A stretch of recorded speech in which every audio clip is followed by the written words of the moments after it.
শহীদ ওসমান হাদি।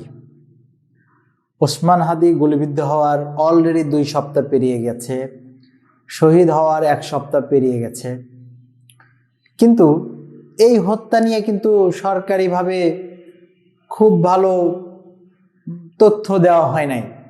এটা কারা পরিকল্পনা করলো, কারা গুলি করলো, এটা আমরা পেয়েছি। আমরা এটা যদিও গোয়েন্দারা বলে নাই, তার আগে আমরা সোশ্যাল মিডিয়ার মাধ্যমে পেয়েছি।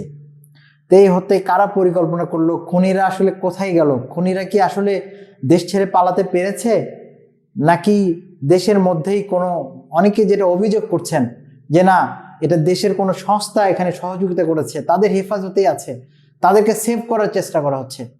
আবার অনেকে বলছেন যে না, খুনিকে দেশ থেকে পালিয়ে যেতে সহযোগিতা করা হয়েছে।